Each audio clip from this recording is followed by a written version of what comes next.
देखे तो ये पत्ते एक बहुत ही भयानक बीमारी से इन्फेक्टेड है जो कि धीरे धीरे इन्हें मार रही है। पर क्या होगा अगर इसका शिकार इन पत्तों की जगह कोई इंसान हो? तो ऐसे में उस इंसान की स्किन पर भी पत्तों की तरह सेम डिजाइन बन जाएगा और उसकी आउटर स्किन धीरे धीरे सांप की केंचुली की तरह निकलना शुरू हो जाएगी। और साइंटिस्टों ने इस खतरनाक बीमारी को नाम दिया है टबैको मोसैक। और फिर 19वीं शताब्दी के एंड में एक साइंटिस्ट डिमिट्री इवानोवस्की ने ये डिसाइड किया कि वो हर कीमत पर उस बैक्टीरिया को ढूंढेगा जिसकी वजह से ये बीमारी होती है। पर जब उस साइंटिस्ट ने उन इन्फेक्टिव प्लांट्स के जूस को फिल्टर किया तो उसने वो देखा जो आज तक किसी ने नहीं देखा था।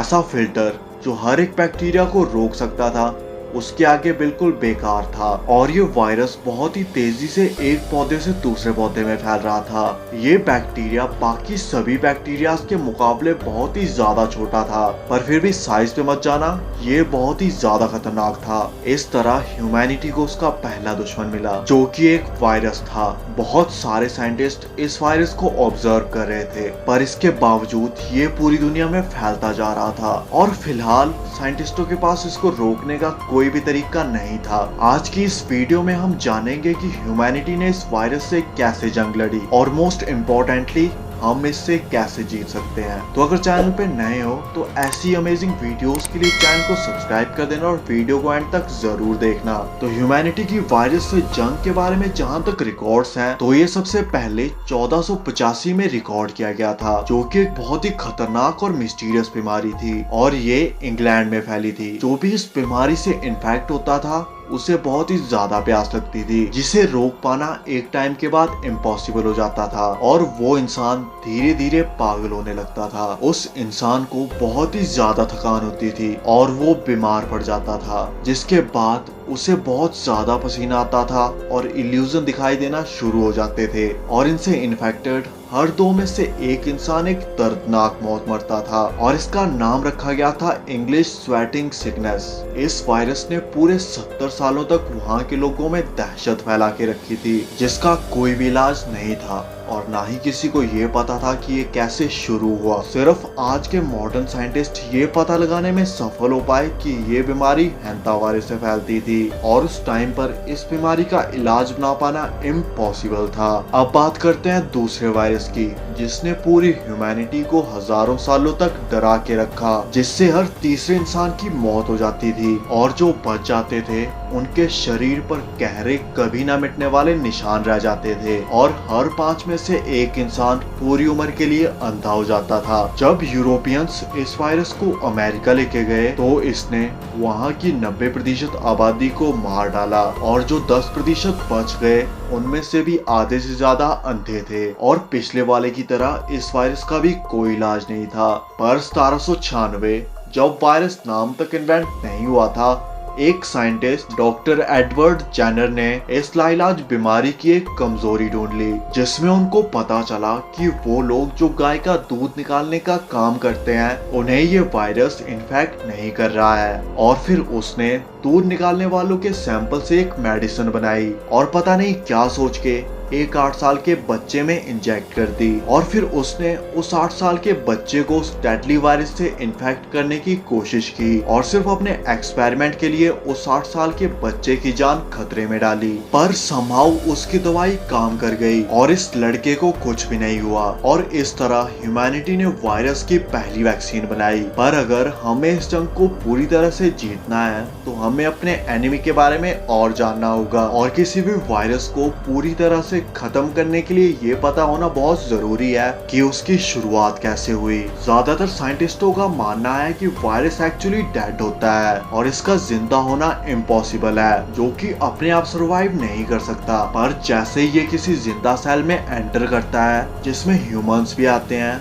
तो ये अपना असली रूप दिखाना शुरू कर देता है और पूरी बॉडी में फैलकर अपनी कॉपीज बनाना शुरू कर देता है। पर जब तक हमारे शरीर को इसके बारे में पता लगता है और हमारी बॉडी इससे फाइट करना शुरू करती है, ये पूरे शरीर में फैल चुका होता है और सभी बॉडी पार्ट्स को इन्फेक्ट कर चुका होता है। पर इसके बाद सवाल ये आता है कि वायरस इतना परफेक्टली काम कैसे करता है और इसे ये सब कैसे पता चलता है कि बॉडी के अंदर जाकर क्या करना है। तो इस पे साइंटिस्टों की 3 थ्योरीज हैं। पहली ये कि वायरस जहाँ से शुरू होता है वो लिविंग पैरासाइटिक सेल्स होती हैं और जब ये किसी की बॉडी में जाता है तो उस सेल को अपने कंट्रोल में ले लेता है और ये एक्सोनोमॉर्फ की तरह बन जाता है, जिसे अब जिंदा रहने के लिए खाना या हवा नहीं चाहिए। पर ये पूरी तरह से एक्सप्लेनेशन नहीं है बल्कि सिर्फ एक थ्योरी है कि ऐसा हो सकता है। दूसरी थ्योरी के हिसाब से ये फ्री जेनेटिक चेन से बनता है जो समहाउ दूसरी सेल्स को अपने कंट्रोल में ले लेता है और धीरे धीरे उन्हें खत्म करके उनकी जगह ले लेता है। और तीसरी थ्योरी कहती है कि ये भी सेल्स की तरह फॉर्म हुआ है और हमेशा से ही चलते आ रहे हैं, पर कोई तरीका नहीं है ये पता लगाने का कि इनकी शुरुआत कब हुई और पहला वायरस दुनिया में कब आया। वायरस बहुत ही जल्दी डेवलप होते हैं, पर इसी की वजह से वायरस जो आज से 100 साल पहले था वो डेवलप होके इंसानों की तरह बूढ़ा होने के बाद मर के गायब हो गया। और अगर किसी भी वायरस को ऑब्जर्व किया जाए तो ये कुछ ही महीनों में डेवलप और बहुत ही ज्यादा खतरनाक हो जाते हैं। पर आज की टेक्नोलॉजी हमें हेल्प करती है इन सभी वायरसेस से बचने में और आज के टाइम में किसी भी वायरस की वैक्सीन बनाने में पिछले के मुकाबले बहुत कम टाइम लगता है। पर हम सबसे डेंजरस वायरस से कैसे फाइट करेंगे? इस वायरस का नाम है पैथोजन, जो कि अब तक 26 एपिडेमिक अटैक्स कर चुका है। जब इससे कोई इन्फेक्ट होता है तो शुरुआत में उसे ये सिर्फ एक नॉर्मल बुखार लगता है, पर फिर सर दर्द, कमजोरी और बहुत ही जल्द पूरी बॉडी में पेन होने लगता है और एंड में इंसान की आंख, नाक और कान से खून आने लगता है, जिससे उसकी एक दर्दनाक मौत होती है। ऐसा ही एक और वायरस है इबोला वायरस। अगर ये किसी को हो जाता है तो पॉसिबिलिटीज 2 ही हैं, या तो वो इंसान बच जाएगा या मर जाएगा, क्योंकि ना ही इसका कोई इलाज है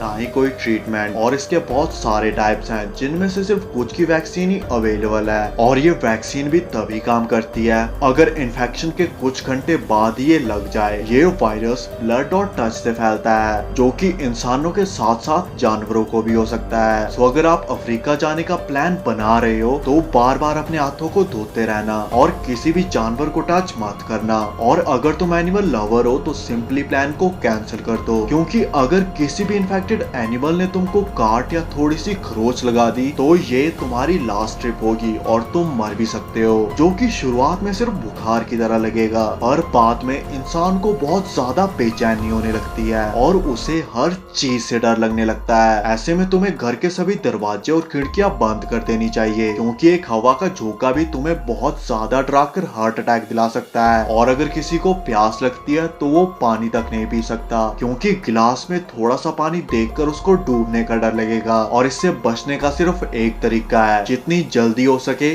इसकी वैक्सीन लगा लो, जो अभी तक इन्वेंट नहीं हुई है। पर क्या ये पॉसिबल है कि वायरस अपने बिहेवियर को बदल दे? तो इसका जवाब है हाँ, ये अपने आप को बदल सकता है। कुकुम्बर मोसैक सिर्फ बॉडी में जाके इसे खत्म ही नहीं करता, बल्कि और भी बहुत कुछ करता है। ये वायरस पेड़ों में होता है, जो कि पहले पेड़ को पूरी तरह से खत्म कर देता है और फिर ऐसी स्मेल छोड़ता है कि सभी कीड़े मकोड़े इसकी तरफ खींचे चले जाते हैं। और फिर ये वायरस उन कीड़े मकोड़ों से होते हुए दूसरे पेड़ों पे पहुंच जाता है। पर कुछ वायरसेस इससे भी आगे जा चुके हैं। बैक्यूलो वायरस कैटरपिलर्स और तितलियों को टारगेट करता है। ये वायरस कैटरपिलर को लगातार खाने के लिए मजबूर करता है जब तक वो पूरी तरह से खाने से ना भर जाए, और फिर ये वायरस उसके माइंड को कंट्रोल करके उसको लगातार ऊपर चढ़ने को बोलता है जब तक ये चोटी पर ना पहुंच जाए। इसके बाद ये वायरस उसकी बॉडी में कुछ ऐसे एंजाइम्स छोड़ता है जिससे उसकी बॉडी अंदर से डिस्ट्रॉय होने लगती है और फिर ये ऊपर से बाकी सभी कैटरपिलर्स पर गिर के उनको भी इन्फेक्ट कर देता है। साइंटिस्टों का मानना है कि लोग बायोलॉजिकल वेपन्स के साथ ऐसे वायरसेस की वेपन्स भी बना सकते हैं, और अगर ऐसा कुछ हुआ तो ये ह्यूमन काइंड की लास्ट बैटल होगी।